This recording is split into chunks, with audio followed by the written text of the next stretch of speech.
Inicio de capítulo 4. Eurocentrismo y destino manifiesto. Epígrafe. Estados Unidos es el único país que pasó de la barbarie a la decadencia sin hacer conocido la civilización. Oscar Wilde. Para Europa y los Estados Unidos, las culturas son civilizadas o salvajes, dependiendo del acercamiento o alejamiento antropológico. En la medida en que nos acercamos al ideal europeo estadounidense, la cultura será más civilizada, pero nunca igual, y en la medida en que nos alejamos de ese ideal, la cultura será más salvaje. Aún notables antropólogos, filósofos, científicos, utilizaron el término salvaje, para referirse a las culturas no europeas. Estos han asumido el rol de civilizadores, y han adjudicado a las demás culturas el rol de salvajes. Lamentablemente muchas culturas asumieron este rol adjudicado por el agresor. En la actualidad nos enorgullecemos de tener una educación inclusiva, sin embargo en los hechos, la enseñanza curricular, en nuestras escuelas, liceos y universidades, sigue siendo eurocéntrica, omitiendo deliberadamente la importancia de un conocimiento integral, universal, y complementario. Brindando poca atención a la sabiduría de nuestras culturas autóctonas, la filosofía oriental, pasando por alto en sus programas a la cosmovisión de las naciones originarias, y el conocimiento integrador universal. Hemos dado un paso muy importante al incluir al que piensa, siente o vive diferente de lo que está pautado culturalmente, sin embargo continuamos experimentando fuertes resistencias ante otras culturas no occidentales. Si bien es importante el aporte de la cultura europea, debemos tener en cuenta que los grandes logros científicos y tecnológicos han pasado desde China a Europa a través del mundo árabe. Europa siempre tuvo el interés de conocer y penetrar en Oriente, en esos países misteriosos y desconocidos que llegaban al Mediterráneo. Entre ellos la India, de la cual venían tejidos de algodón, azúcar de caña, perlas, piedras preciosas, marfil, ébano, inciensos, aromas, especias en particular la pimienta, y las telas de seda de la China, abasteciéndose de este comercio tanto romanos como griegos. En el último periodo de la antigüedad, los comerciantes greco-egipcios conocían China y la designaron con los nombres de Tinai y Sainai. En el siglo XIII, los comerciantes vencecianos conocían China bajo el nombre de Katai, y ya desde el siglo VIII, los marineros árabes que visitaban las ciudades marítimas de la península de Malaca, se adelantaron hasta la China donde aprendieron muchos conocimientos náuticos y tecnológicos, y a servirse de la brújula, lo que les permitió apartarse de las costas y poder arriesgarse a seguir derroteros rectos en alta mar.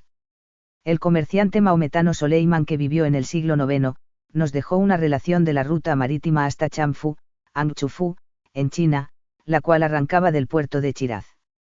La misma ruta fue descrita pocos años después por Abul Qasim Aibi en Cordad B, director de correos del Khalida Motamid. En el siglo X, visitó los puertos chinos desde Ceilán, uno de los viajeros árabes más notables llamado Masudi, que pinta la China como un país encantador con una vegetación exuberante y cortado por innumerables canales. No se ven allí palmeras, dice, pero los habitantes de este imperio exceden a todas las demás criaturas de Dios en habilidad industrial y artística. Ya en el siglo XIII continuaba el comercio con la China. En ese mismo siglo, visitó la China el más célebre de los viajeros árabes, Ibn Battuta. Con las cruzadas las relaciones con los países de Oriente cobraron vida, gracias a la actividad de los comerciantes italianos que sacaron partido de la victoria de los ejércitos cristianos que tenían ocupadas las costas de la Siria. Se aumentó las caravanas al interior de Asia, donde todavía no podían penetrar los comerciantes italianos a causa de la intervención de las poblaciones maometanas cuyo territorio había de atravesar. Los mongoles fueron el pueblo mediador entre Europa y China. Desde el tiempo del reinado de los Ptolemaíos de Egipto, estaba ya el comercio con los países del este, principalmente en manos de los comerciantes griegos, establecidos en Egipto, y gracias a ellos se conoció en los 2 primeros siglos de nuestra era, la isla de Java, y se tuvo el primer trato directo con la China. El punto extremo que en el primer siglo de nuestra era llegó el navegante y comerciante Alexandros, fue el puerto de Katigara, una ciudad marítima no lejos de la embocadura del río Yangtze-Kiang, límite extremo, que continuó siéndolo hasta fines del siglo XIII. Desde el puerto de Clisma partían los buques griegos, directamente para la India en visitas anuales. Ruge, 1890.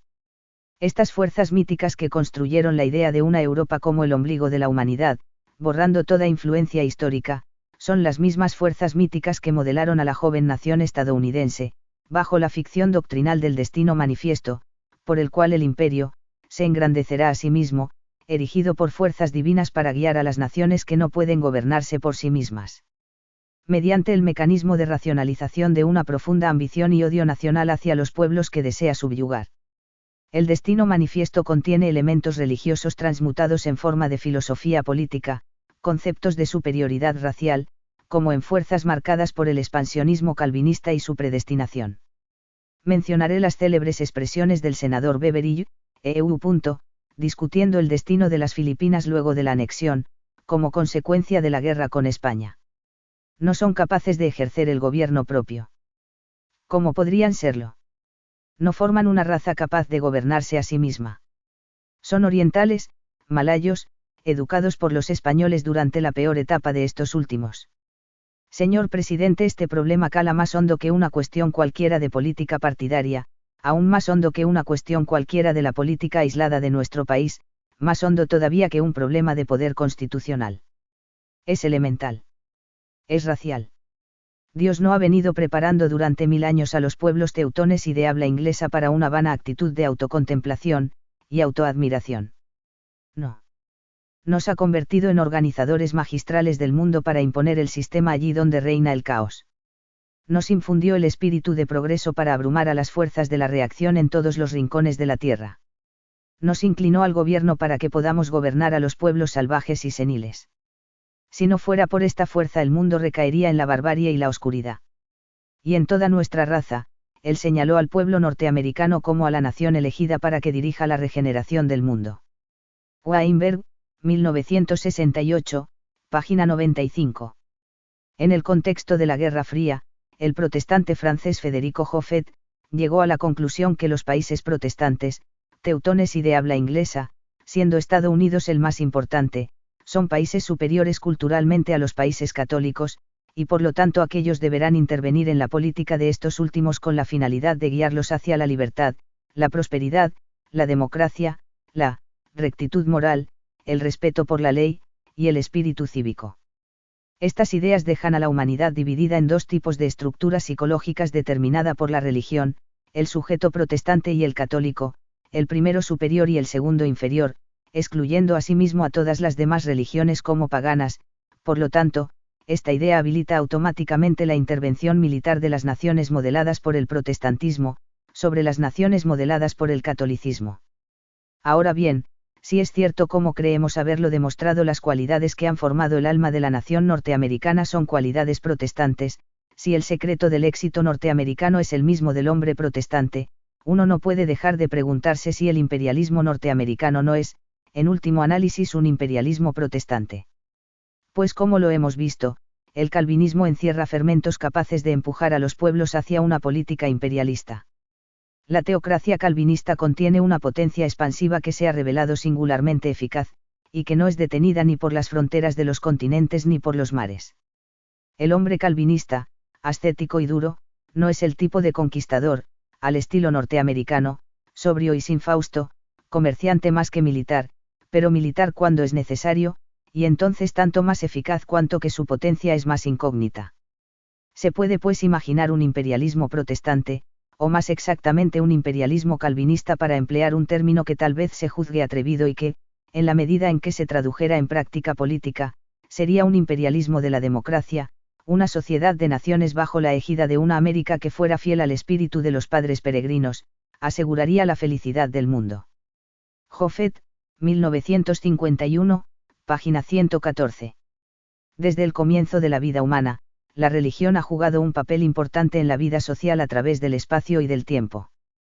Ese contenido originario, ha tomado otras formas históricas y generacionales, transmutándose en diversos conceptos e ideas. Sin embargo, esas fuerzas prístinas, aunque no se puedan percibir con definición, no se han diluido totalmente, ellas se conservan bajo la apariencia de otros campos de conocimientos totalmente diferentes. Dicha transmutación conservará en forma distorsionada determinados contenidos de ese material primigenio. Este mecanismo está determinado por procesos inconscientes e históricos, de tal manera que el contenido originario se deformará, mediante un proceso de secularización, y se integrará a diversos campos de conocimientos. Estos contenidos, ya transmutado e internalizado en una sociedad determinada, aunque ha cambiado significativamente de forma, contenido, y contexto, si bien ya no pertenece a las ideas religiosas, aún continúa su trayecto transmutándose una y otra vez a través del tiempo, bajo nuevos diseños. Spencer llega a la conclusión que las religiones con mayor número de ceremonias, son más atrasadas, es decir, han evolucionado menos en la escala filogenética social que las que practican un mayor número de ellas. Lo cierto es que el protestantismo se apartó más fácilmente de las antiguas estructuras dominantes, mientras que el catolicismo continuó arraigado a ellas. La fuerza expansiva e impetuosa de la predestinación calvinista fue modelando gradualmente un expansionismo político. El concepto protestante del trabajo, del tiempo y del progreso era muy diferente del catolicismo. Es menester recordar que en el primero no existen las órdenes mendicantes porque se supone que no puede haber pobreza bajo la voluntad de Dios si los pobres aceptan someterse a la voluntad divina, dejarán de ser pobres y pasarán a ser bendecidos. Por lo tanto, el origen de la pobreza, estriba en la falta de fe en el Dios verdadero. El protestantismo calvinista se convirtió en un medio expansivo occidental similar a la Guerra Santa. El cristianismo y más precisamente las naciones modeladas bajo el protestantismo, influyeron con mayor vehemencia en la construcción del eurocentrismo, en la tendencia patriarcal, el capitalismo, las teorías racistas posteriores, en el racismo científico, que, cruzando posteriormente el océano Atlántico, descendió de los púlpitos religiosos, de los estrados puritanos para cristalizarse más tarde en las ideologías políticas expansionistas de los Estados Unidos. La idea que los humanos nacen inferiores o superiores, salvajes o civilizados, salvos o condenados ya sea mediante un determinismo biológico o teológico, tiene sus antecedentes, a partir del período de la Reforma. De la misma manera como el relato bíblico afirma que Moisés cruzó el Mar Rojo con los israelitas para llegar a la tierra prometida, los ingleses llegaron a creer que estaban cumpliendo una misión divina y similar al cruzar el océano Atlántico, y una vez que entraron a la tierra prometida, su misión consistía en exterminar y expoliar a los pueblos autóctonos, considerados como intrusos en esas tierras sagradas y predestinadas para el hombre blanco. En cierto sentido hoy podemos hablar de una Israel anglo-estadounidense. Estados Unidos se convierte en un sentido simbólico en una tierra prometida, erigiendo una estructura ideológica política, social, económica, donde sus componentes son el resultado de diversas transmutaciones históricas cuyos contenidos preliminares han tenido un carácter religioso expansionista. En 1785 Jefferson propuso que el sello de Estados Unidos representara a los hijos de Israel, guiados por un pilar de luz. En 1796 John Cushing afirmó explícitamente lo que en Jefferson había sido mera implicación, que las dispensas de Dios a Estados Unidos recordaban las que habían concedido a Israel. El poeta teológico Timothy Dwight reveló aún más francamente su nacionalismo hebraico cuando en 1787 dijo de los norteamericanos que formaban esta raza elegida. Este dogma del pueblo elegido arraiga en el egoísmo nacional, pero florece en una conciencia de fuerza moral. Su fase moral se revela en la referencia de Jefferson, en 1801, a Estados Unidos como, la más pura esperanza del mundo. Su alocución inaugural de 1805 revivió en una estructura nacionalizada moralmente el dogma calvinista de los puritanos sobre los elegidos de Dios, es decir, el concepto de que, Dios guió a nuestros antepasados, como antaño a Israel, Weinberg, 1968, página 49. En psicología social, la transmutación psíquica histórica es un proceso inconsciente por el cual determinados contenidos, religiosos, científicos, políticos, artísticos, entre otros, se van deformando paulatinamente a través del tiempo, quedando como resultado otras formas sustitutivas de ellos, pero conservando ciertos contenidos anteriores, y así sucesivamente en un movimiento dinámico. A través de todo mi trabajo escribí sobre la importancia de la transmutación histórica, la cual nos permite entender que en realidad lo que vivimos como presente, las formas sociales de pensar, de sentir, y de actuar, no son precisamente propias del presente como solemos creer. Las vivimos como situaciones presentes, pero en realidad ciertos contenidos provienen de deformaciones culturales, de tiempos y lugares geográficos ignotos. Por lo tanto, para comprender la doctrina del destino manifiesto y el concepto de eurocentrismo, debemos retroceder necesariamente centenares de años hacia el pasado. En Occidente, la idea de la maldad natural humana, tuvo un impulso preponderante en la teología protestante. Estos contenidos religiosos se han transmutados en la ideología darwiniana, en la filosofía y la sociología de Spencer, llegando incluso al psicoanálisis. Mientras Calvino en el siglo XVI afirmaba la maldad natural del hombre, Darwin entendió a la naturaleza como cruel, bajo la influencia inconsciente de una época social y colonial, en la cual el más débil era exterminado ante las fuerzas del imperialismo británico. Influenciado por estas mismas fuerzas inconscientes del pasado, Freud llegó a idénticas conclusiones al afirmar que el hombre es lobo del hombre. Si bien a primera vista resulta ilógico afirmar que en Freud pudiera manifestarse determinada influencia calvinista, al menos en forma directa y consciente, ya que Freud era escéptico en materia de religión, y por lo tanto no abrigaba una tendencia religiosa, sin embargo, es posible ver esa influencia a través de la distorsión de procesos históricos anteriores. Debo señalar por mi parte, que el calvinismo y en términos generales el protestantismo tiene un concepto pesimista de la vida, y de la certeza teológica de la malignidad natural de los seres humanos. Estas ideas que aún perduran, formaron parte del inconsciente cultural de las naciones europeas que abrazaron las nuevas religiones reformadas. Según la teología protestante, la sociedad no tiene la capacidad de influir sobre el comportamiento del sujeto, ya que éste nace malvado por naturaleza, y de mismo modo que una enfermedad, el pecado se propaga a través de las generaciones. La idea del pecado original es concebida como una enfermedad universal, generacional, e inevitable, como una patología contagiosa similar a la lepra. La idea del pecado guarda cierta conexión psíquica con el concepto biológico de la herencia.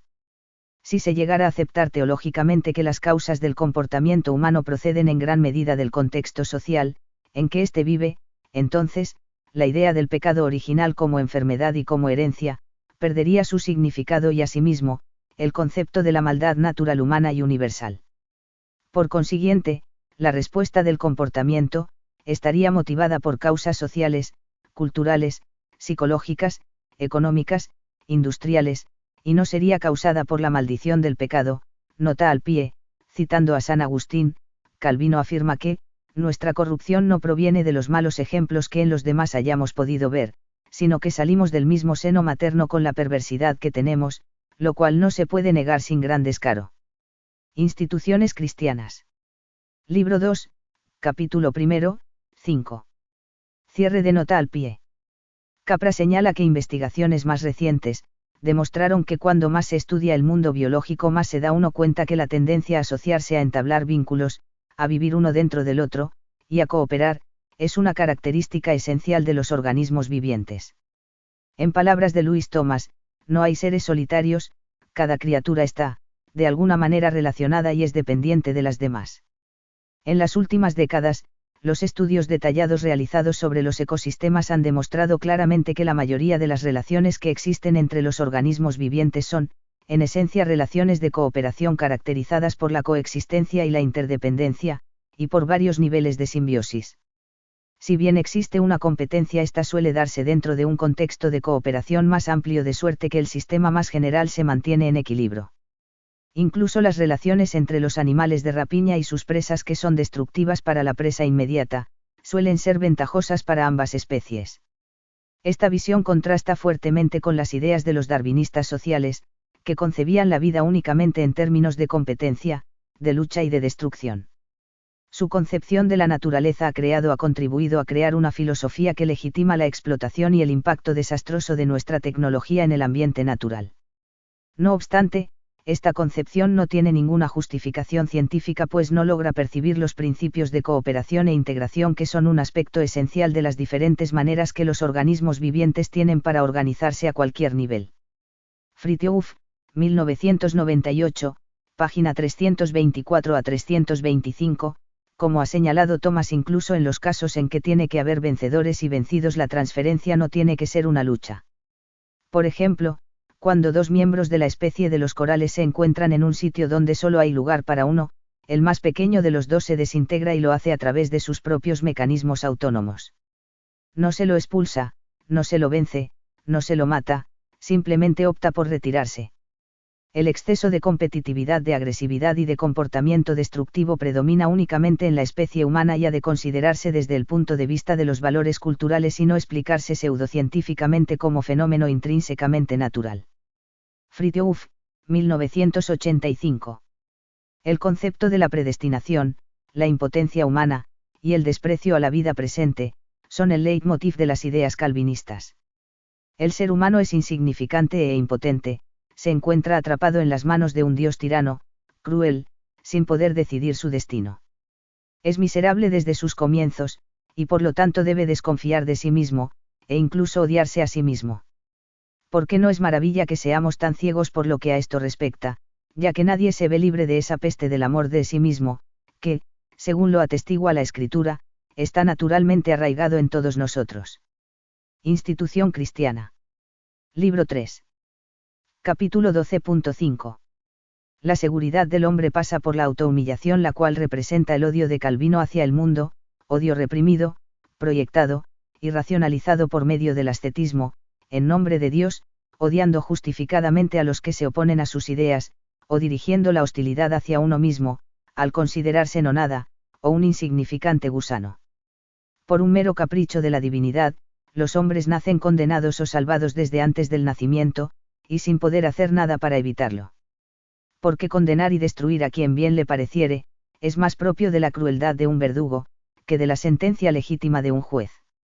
Y así les parece que los hombres tienen justo motivo para quejarse de Dios, si por su sola voluntad y sin que ellos lo hayan merecido, los predestina a la muerte eterna. Institución cristiana. Libro 3. Capítulo 23. 2. Como vemos, el destino humano está determinado por una voluntad superior, y no depende de sus obras, de lo que éste pueda hacer, por lo tanto, nadie puede ni debe preguntarse por qué Dios lo ha decidido así. Se trata de un misterio, y nosotros no significamos nada para preguntarnos por qué este Ser Supremo lo ha decidido así. Por eso cuando se pregunta por la causa de que Dios lo haya hecho así, debemos responder, ¿por qué quiso? Pues, si se insiste preguntando por qué quiso, con ello se busca algo superior y más excelente que la voluntad de Dios, lo cual es imposible hallar. Refrénese, pues, la temeridad humana, y no busque lo que no existe, no sea que no halle lo que existe. Institución cristiana. Libro 3. Capítulo 23, 2. He insistido en el estudio del período de la Reforma porque su influencia religiosa ha transmutado a través de los siglos bajo la dimensión de contenidos políticos, en un expansionismo colonialista estadounidense y en la doctrina de su destino manifiesto. Estas fuerzas religiosas de carácter puritano, inspiraron la construcción del colonialismo, el imperialismo, las pretensiones racistas, nacionalistas europeas, estadounidenses, y la supuesta superioridad de la raza aria. Erich Fromm señala acertadamente que la teoría calvinista de la predestinación, ha experimentado su resurgimiento más vigoroso en la ideología nazi. Fromm, sin fecha. La humanidad según Calvino está dividida entre dos clases de personas, las condenadas y las salvadas, por un destino divino inmodificable, predestinado desde antes de la fundación del mundo, y sin que nadie pueda modificarlo voluntariamente. Esta teoría religiosa, niega la igualdad de los seres. Los humanos nacen desiguales, por consiguiente se rechaza al mismo tiempo la solidaridad, la confraternidad, y el amor entre ellos. Los induce a sospechar, a desconfiar del mundo que les rodea, despreciándolo y odiándolo, porque todos aquellos que no pertenecen al grupo de elegidos, han de representar en cierto sentido una amenaza para los que se creen elegidos. Esto produce cierto aumento de ansiedad e incertidumbre en el calvinista, porque ¿cómo puede llegar a saber si pertenece al grupo de los salvos o al grupo de los condenados? Si Dios decidió mi destino desde antes de mi nacimiento y yo no puedo hacer nada para modificarlo, ¿cómo puedo saber qué destino decidió Dios para mí? ¿Cómo puedo llegar a saber si he sido predestinado para ser condenado? ¿Qué puedo hacer para acallar las tremendas dudas, temores e incertidumbre que me provoca el malestar de no saber el destino que Dios eligió para mí? ¿Cómo puedo vencer las dudas de antemano acerca de mi destino antes que me llegue la muerte?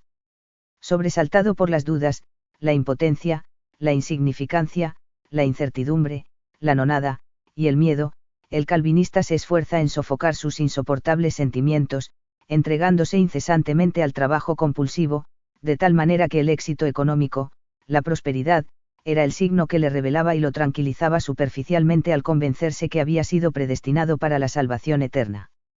Este éxito económico y en los negocios, se transforma en una luz verde indicando que algo bueno va a ocurrir, que esta persona ha sido predestinada para la salvación de su alma, logrando acallar momentáneamente sus dudas inconscientes. Sin embargo, si el éxito económico le muestra su predestinación salvadora, el fracaso económico, y la pobreza serán contemplados con temor y desconfianza, llegando a despreciar al menesteroso por tratarse de un ser no predestinado por la providencia. Mientras que la certidumbre de la salvación, según Lutero, resulta de un sentimiento de plenitud, para Calvino la certidumbre de la salvación se obtiene mediante la acción. La complexión física de Calvino difiere notablemente de la de Lutero. Si observamos al primero, veremos a un sujeto delgado, enjuto de rostro, inagotable, incansable, en la tarea de proclamar su fe. Lutero se presenta más robusto, seguramente de movimientos más lentos y de menor agilidad. Hablando de Calvino, el protestante Federico Joffet decía: incesantemente atormentado por la certidumbre acerca de su salvación, el cristiano calvinista desplegará en el servicio de Dios, una actividad que pueda calmar su tormento. El menor desfallecimiento se le aparece como un signo inquietante, porque la pereza, como ya lo hemos visto, es para Calvino una prueba inequívoca de perdición. Ese temor a contarse entre los condenados, si no prueba con su trabajo que ha sido elegido, ha marcado el carácter del protestante. De modo que el calvinismo impulsa al hombre al trabajo, no solo por las cualidades morales que desarrolla en él, sino también por un notable mecanismo psicológico que lo mantiene en una tensión eminentemente productora de energía. Joffet, 1951, página 78. El siglo XVI se caracterizó por sus constantes enfrentamientos, que dividieron a Europa en dos bandos. Las nuevas creencias litigaban para imponerse a las antiguas, la libertad nacional contra el despotismo, la nobleza contra la unidad del Estado encarnada en las personas de los príncipes, y los partidos reñían violentamente. El historiador Guillermo Oncken nos recuerda que el siglo XVI dio lugar a reformadores religiosos como Lutero, Calvino, Zwinglio, Knox, reyes como Carlos V, Francisco I, Felipe II, Isabel, Enrique II, generales como Calahana, Francisco de Guisa, Coligny, Alejandro de Parma, Mauricio de Nassau, hombres de Estado como Granvella, Guillermo de Orange, el cardenal de Lorena, Catalina de Médicis, escritores como Montaigne, Rabelais, Cervantes, Lope de Vega, Ariosto, Tasso. El mayor interés estaba en la revolución religiosa, había un gran deseo, cambios profundos, lo que explica la celeridad con la que se extendió por Alemania la reforma iniciada por Martín Lutero. Estas nuevas ideas se propagaron por los pueblos vecinos, sobre todo en el centro y en el norte de Europa. En Francia fueron las clases sociales más prósperas las que abrazaron estas nuevas ideas, y el clero se había corrompido en gran manera. Bajo la soberanía de Felipe el Hermoso, se formó una alianza entre Francia y la Santa Sede, trasladándose la curia romana al suelo francés. Lo que preparó a Francia para la reforma fue el humanismo, que sustituyó la dialéctica de los escolásticos por pensamientos de los filósofos griegos, y se opuso al ascetismo medieval. Creó dudas, cuestionando la interpretación de los textos bíblicos. El espíritu crítico del humanismo horadó las tradiciones religiosas, y representó un duro golpe. Se cuestionó la pompa de la jerarquía canónica, y el lujo de los prelados. Francisco I veía a la monarquía y a su poder absoluto amenazados, lo que podía ser perjudicial a la unidad del Estado, por lo cual, persiguió a los reformadores quemando en la jojera a muchos de ellos en 1525. La Universidad de Bourges, en la que estudió Juan Calvino, fue el centro del protestantismo francés. Calvino fue criado en medio de un clima dogmático, rudo, intolerante, y austero, condiciones que heredó de su padre, al que no le profesaba gran cariño. Fue un niño solitario, sin amigos, con un gran deseo de saber.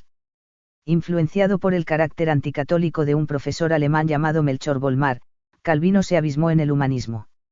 Esto produjo un cambio en sus convicciones católicas, renegando posteriormente de ellas. Como reformador, fue el único en ordenar y sistematizar por primera vez las doctrinas de la Reforma, rechazando la tradición eclesiástica. Su gobierno en Ginebra se basó en el odio, la intolerancia, el autoritarismo, el miedo, el espionaje, la traición, la persecución, el fanatismo religioso. Calvino irrumpió en el poder secular independiente, lanzando la excomunión, el destierro a sus opositores. El deseo de crear un Estado de Dios sobre la tierra le impedía tomar distancia entre los aspectos religiosos y la vida privada, pública, civil y política, intentando unificar la administración pública y la municipal, lo jurídico y lo administrativo, lo seglar, a lo religioso. Oncken afirma que las bases sobre que descansaban la administración y el derecho penal eran rigurosas, extraordinariamente rigurosas. La cárcel, la tortura, la pena capital eran aplicadas a delitos relativamente leves, especialmente a los que atentaban a la moral o al nombre de Dios. En el espacio de 4 años, entre los 15.000 habitantes que entonces contaba Ginebra, se había verificado entre 800 a 900 prisiones, se habían publicado 76 decretos de destierro y dictado 58 sentencias de muerte, de las cuales muchas fueron aplicadas a aquellos sobre quienes solo pesaba una mera sospecha, a pesar de haber sido sujetados a los más crueles tormentos. Si calculamos que el número de hombres adultos ascendía a 5.000, encontraremos que en aquel espacio de tiempo la sexta parte de los ciudadanos ginebrinos fueron encarcelados y la 37ª desterrados, o conducidos al cadalso, proporción semejante a la que nos ofrece el período del terror de la República Francesa.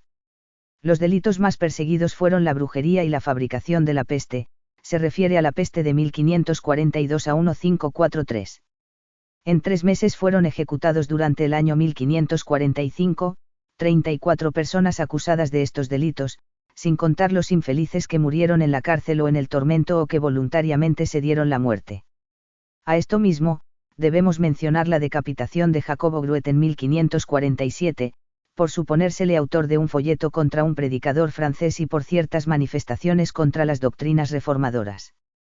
Calvino celebró el haber sido el promotor de estos abusos y así el 14 de julio de 1547 escribía a un amigo suyo, Bonnet, y, 212 Ilienaun, Gruet, qui esten de Inyar de Payer un Scott bien chir, JNS Kaisi la viernes NY de Meurera Point, il semble advis auxiliary Juns gens que JL Spreis a trou.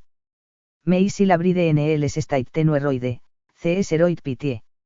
Oncken, 1894, página 79, nota al pie, en esta misma obra se menciona detalladamente el asesinato del médico francés Miguel Servet, debido a una controversia teológica sobre las creencias sobre la Trinidad. Calvino lo denunció como hereje ante la Inquisición de León y como prueba de ellos mostró las cartas que Servet le había escrito, abusando de la confianza. Finalmente fue apresado y conducido a la hoguera el 27 de octubre de 1553. Cierre de nota al pie. Max Weber demostró que el capitalismo moderno occidental se inició en el período de la Reforma y que tuvo sus representantes entre los campesinos, y en las clases medias y bajas de las ciudades. La compulsión ansiógena por el trabajo, fue una característica psicológica importante del calvinismo posterior. Señaló además el significado religioso de la palabra profesión, Beruf, del alemán. El vocablo concentra la creencia de una misión impuesta por Dios.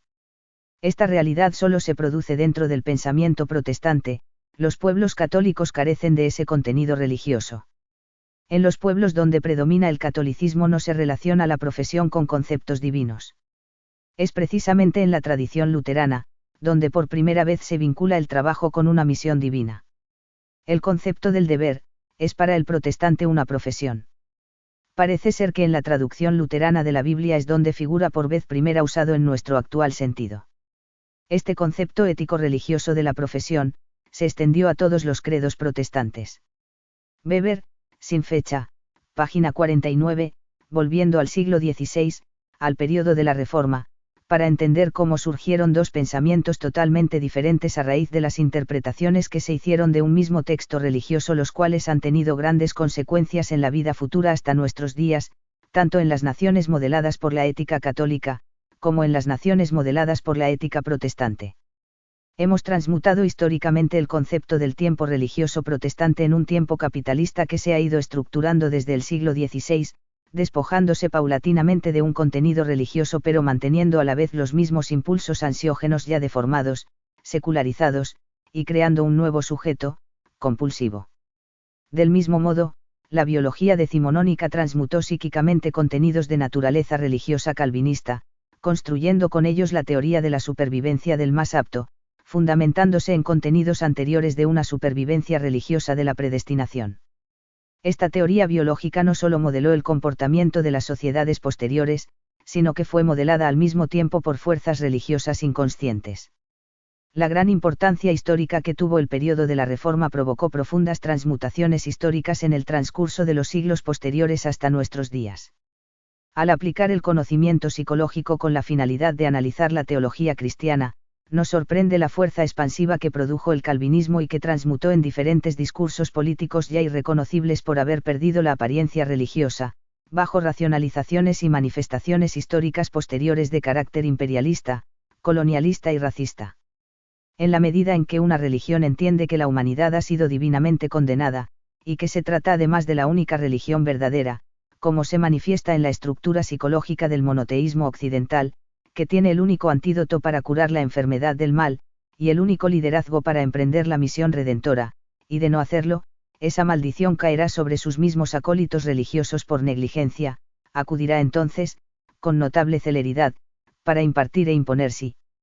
Es necesario su mensaje manumisor y evitar de esa manera que sus acólitos como el resto de la humanidad, se pierdan en la condenación.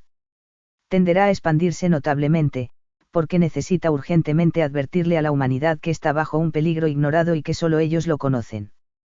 Trabajarán incansablemente de día y de noche para lograrlo, golpearán puertas, caminarán miles de kilómetros, viajarán a sitios remotos, todo con el fin de evitar la condenación del perdido y la suya propia.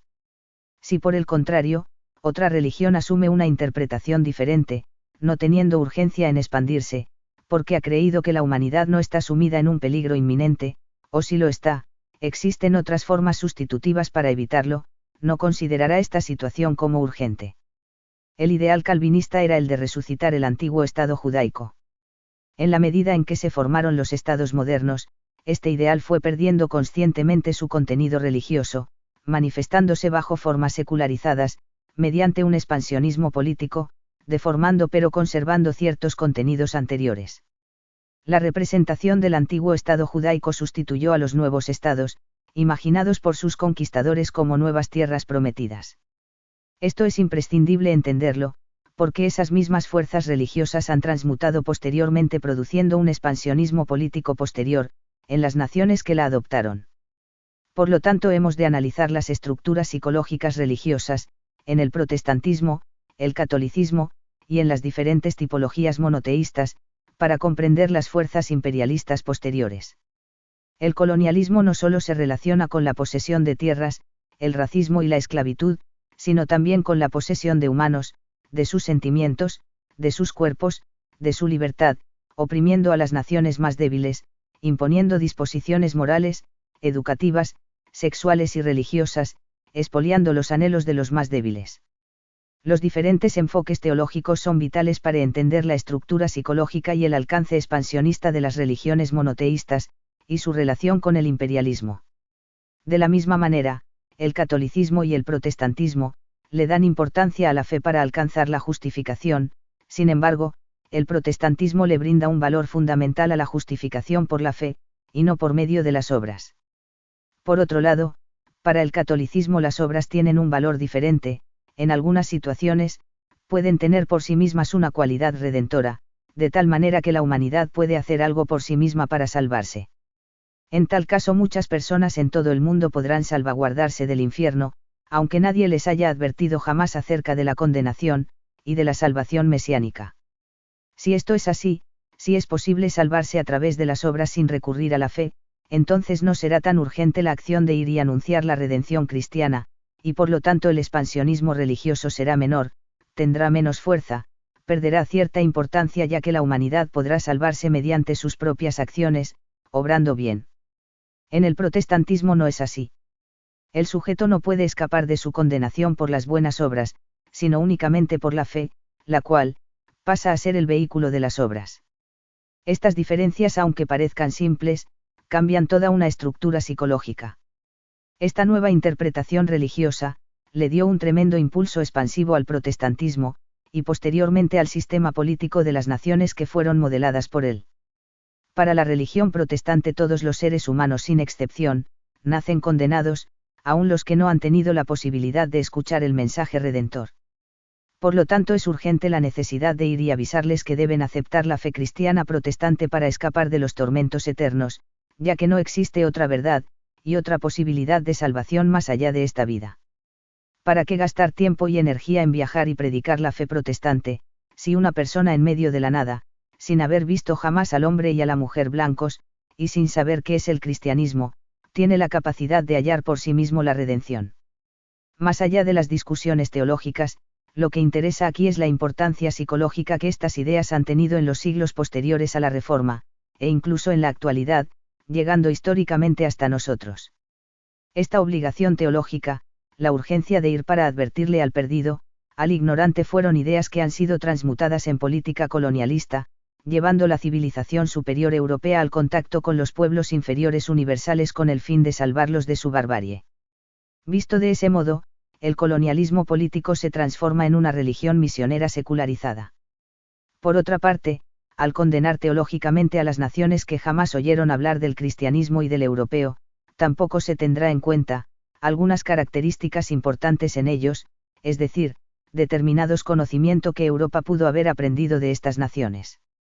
Se supone que han sido excluidos por tratarse de pueblos idólatras, y no puede haber algo en ellos que se considere digno de ser recibido. La sociedad condenada por la teología, pasa a ser la sociedad salvaje para el sistema político que fue amamantado por estas fuerzas religiosas.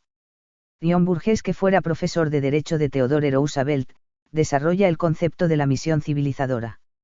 Finalmente, de la misión evidente de las naciones teutónicas debemos extraer la conclusión de que la interferencia en los asuntos de las poblaciones no totalmente bárbaras, que han realizado ciertos progresos en el camino de la organización estatal, pero que se muestran incapaces de resolver el problema de la civilización política de un modo relativamente integral, es una política justificada.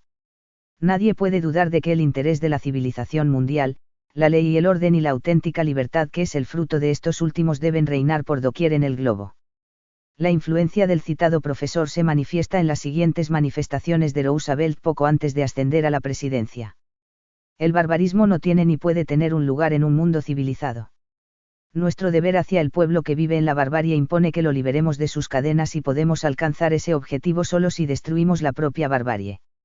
El misionero, el comerciante y el soldado desempeñan, cada uno, un cierto papel en esta obra de destrucción y en la consiguiente elevación del pueblo. Weinberg, 1968, página 399. Desde mi perspectiva, en este caso el discurso político deja ver la acción inconsciente propia de la transmutación del contenido teológico primitivo en contenido político actual, pero conservando intactos algunos elementos teológicos en la política, y políticos en lo teológico, contenidos, ya irreconocibles como teológicos debido a la deformación que sufrió en el tiempo esta sucesión constante de transmutaciones. Expresiones como templo de justicia, refiriéndose al aparato judicial, o formas protocolares como señor excelentísimo, eminentísimo, excelencia, ilustrísimo, supereminente, son expresiones que contienen elementos religiosos secularizados por transmutación. En el ejemplo estadounidense analizamos la analogía entre la religión protestante y la política, como producto de devenir de transmutaciones históricas. 1. Así como existe una misión divina a través de la evangelización expansionista, existe una misión política regeneradora e imperialista. 2. De la misma manera que existe un pueblo elegido para llevar a cabo la misión de convertir a los paganos, o sea, la Iglesia cristiana, también existe una nación elegida para ejecutar esa misión, redentora, a saber, los Estados Unidos. 3. La misión evidente de la nación estadounidense, consiste en civilizar, ordenar, y liberar, a la humanidad. De la misma manera, la misión de la Iglesia consiste en civilizar, ordenar y liberar. 4. Las naciones inciviles son incapaces de gobernarse por sí mismas. El salvaje, carente de conocimiento religioso, es incapaz de progresar por sí mismo. 5. Estados Unidos, es el pueblo elegido por la providencia, y por lo tanto debe intervenir en las naciones inciviles como un buen vecino, o como policía internacional. La Iglesia debe intervenir en las naciones salvajes procurando la conversión de los paganos al cristianismo. 6. La política estadounidense imperialista, se justifica como una misión protectora y guía de las naciones que no pueden gobernarse por sí mismas. La Iglesia cristiana se justifica como una misión redentora, procurando la salvación de las almas. 7. La nación estadounidense tiene la misión política de liberar a las naciones inciviles. La Iglesia tiene la misión divina de liberar a las culturas salvajes. 8. La nación estadounidense debe reinar políticamente en la tierra, de tal manera que la tierra se llene del conocimiento de la gloria de Dios. 9. La nación estadounidense conquistó una tierra prometida más allá del Océano Atlántico y deberá destruir a los pueblos salvajes que la habitan para el bien de la humanidad. liberando al mundo del oprobio de la idolatría. 10. La nación estadounidense, del mismo modo que las demás potencias coloniales, como la nueva Israel espiritual, desalojó a las naciones paganas que se encontraban en nuestro continente, obedeciendo este mandato. Cuando el Señor tu Dios te haya introducido en la tierra donde vas a entrar para poseerla y haya echado de delante de ti a muchas naciones, los hititas, los gergeseos, los amorreos, los cananeos, los fereceos, los heveos y los jebuseos. 11. El misionero, el comerciante, y el soldado desempeñan ese papel destructivo, y la elevación del imperio estadounidense. Todos ellos se complementan y se necesitan mutuamente, porque, así como en un cuerpo tenemos muchos miembros, no todos los miembros tienen la misma función. 12. La nación estadounidense, reinará provisionalmente por sobre todas las naciones de la tierra, del mismo modo, la Iglesia cristiana reinará eternamente. En cierta medida el cristianismo, y en sentido lato el monoteísmo, cree en la idea de lo que podemos denominar belicismo cósmico, es decir, una guerra constante contra fuerzas invisibles ante las cuales es necesario mantenerse en continuo estado de alerta. En cierto sentido, estas religiones representan simbólicamente un gran ejército que se halla constantemente atento y pronto para levantarse en guerra, una guerra espiritual contra estos ejércitos de las tinieblas, una guerra santa contra seres invisibles que desean nuestra destrucción. Efesios 6, 10-17. Esta guerra contra las potestades invisibles, ha descendido de las regiones celestiales a la tierra, para trasladar el combate desde el cielo, hacia un campo de batalla material donde los enemigos cósmicos, incorpóreos e inmortales, son sustituidos temporalmente por otros enemigos mortales. Dios ya no destruye a sus enemigos como lo hacía en los tiempos bíblicos, ya sea por medio de ángeles, del fuego, a través de terremotos o por una inundación universal sobrenatural, ahora lo tiene que hacer a través de la mano de sus fieles, mediante sus propios justicieros, ya que la providencia no responde más a formas de justicia portentosas. El imperio estadounidense representa un refugio para el cristianismo y sobre todo para el protestantismo expansionista. Es precisamente allí donde los principales movimientos y denominaciones tienen su sede, sus grandes cadenas de televisión, y sus congregaciones. El expansionismo político e imperialista, está íntimamente ligado al expansionismo religioso. La lucha constante y la guerra cósmica, contra los enemigos celestiales, se transmutó bajo otras formas sustitutivas de poder político, mediante guerras sangrientas para alcanzar el poder, la geofagia, el colonialismo, atravesando océanos, y conquistando nuevas tierras prometidas. Del mismo modo como Moisés atravesó el Mar Rojo, sepultando a los ejércitos inicuos del faraón, los imperios coloniales atravesaron los océanos para llegar a sus tierras prometidas, aniquilar a sus moradores, y establecerse en ese lugar. La fuerza expansiva colonial europea y estadounidense han sido impelidas por fuerzas religiosas transmutadas bajo expresiones políticas. Este mensaje religioso de redención toma otras formas sustitutivas de poder y sometimiento, transformándose en ideas combativas y universales. Dios es el Dios de los ejércitos, destinado a vencer a los herejes. 1 Samuel 1, 3. Guerrero victorioso, Sofonías 3 y 17. Guerrero, hombre de guerra, que lanzará un grito de guerra contra sus enemigos, Isaías 42, 13.